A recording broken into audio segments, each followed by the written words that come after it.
In 2017, an American Medical Association, AMA, found that healthcare facilities spend 2 days every week working through prior authorization, or PA, requirements on average. Based on the current rate of burnout within healthcare, that's way too much time spent on dealing with insurance organizations. The solution is simple, right? Figure out a way to make this weekly workload easier by streamlining processes. That's a lot harder than it sounds. Insurances continue to expand their prior authorization requirements, making the process even more laborsome. In fact, the process has gotten so laborious that sometimes it makes more sense to submit a claim without prior authorization to save time. That way, the insurance organization receives the claim within its timely filing limit. Sure, doing that strategy 100% guarantees that the submitted claim will come back as a denial, but the way that medical billers view prior authorization denials is that it's easier to overturn than a denial for missing a timely filing deadline. If you don't do that strategy, it's worth considering, but explaining its intricacies and benefits goes beyond the scope of this video. But the truth is that you're going to receive prior authorization denials whether you anticipate them as a part of your claim submission strategy or not. What matters most is what you do after you receive them. Hi everyone, I'm Maria from eTactics, and today I'm going to share with you 3 samples for prior authorization denials that pack a punch. Before we get started, make sure that you subscribe to our YouTube channel by clicking the button below. Also, hit that alert bell icon so when we post new helpful content, you get notified.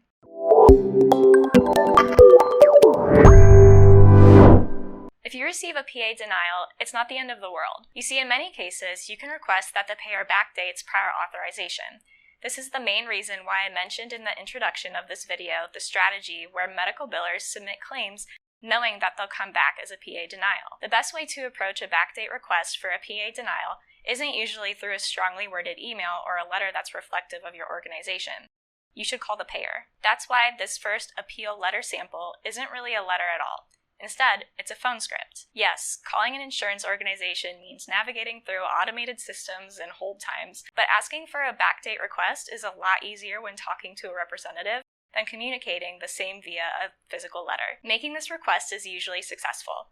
If it is and the insurance organization will accept your claim, resubmit it with a note that includes the new authorization number. You don't want to go through all of this trouble for nothing, which is why it's so important to include the new number attached to your resubmission. The second sample I have for you is a participating provider request for review form. In some healthcare settings, medical professionals don't have time to wait on insurance organization. For example, if a patient in a hospital setting needs an emergency surgery, the medical staff can't wait around for the acceptance of their prior authorization request. Enter the retroactive authorization.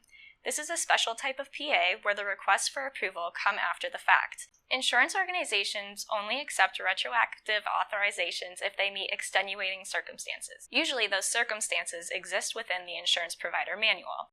Since insurances put up another guardrail associated with this type of PA, you'll likely receive a denial from it at some point. When this happens, find the section about extenuating circumstances with the provider manual of the insurance that denied your claim. This image comes from the requirements listed within HealthLink's administrative manual.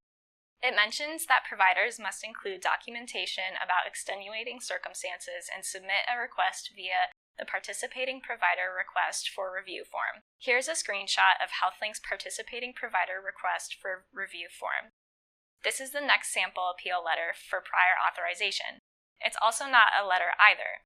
You see, you're going to have some scenarios where insurance organizations require you to fill out their form. This happens more often than you might think, especially if you have an emergency services department. Third and finally, let's talk about a sample for changed requirements. Out of all the different prior authorization denial scenarios I've gone over so far, by far the most frustrating one is when requirements change and you weren't notified. You see, the PA requirements that insurance organizations have aren't stagnant, they change. In a perfect world, the insurance organization changes its requirements and you receive a notification about it.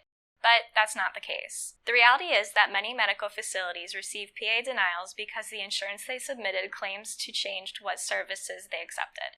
Although annoying, this type of prior authorization denial is fairly easy to appeal. It just requires evidence from your end. Paramount Healthcare hosts a 14-page long PA table with thousands of rows on its website. At the top of the table, there is a last updated date listed in bold, red letters. If you were to submit a claim to Paramount Healthcare for a service that it used to provide prior authorization for, it would come back as a denial. So what should you do? This is where you write and submit an appeal letter. In that letter, describe what happened. It's possible that the insurance changed its PA requirements while your claim was processing. In that case, provide screenshots and/or reports generated by your clearinghouse. Maybe the insurance organization did send you notification of the PA changes it made, but you didn't receive it until after you submitted the claim. Include a screenshot of the date of that notification alongside the date you submitted the claim. Providing as much evidence as possible alongside a formally written appeal letter almost guarantees the insurance organization will have no choice but to compensate you for that denial. If you've worked within the medical billing space for some time now, you understand that some claim denials are impossible to overturn. Luckily, prior authorization denials don't fall under that category.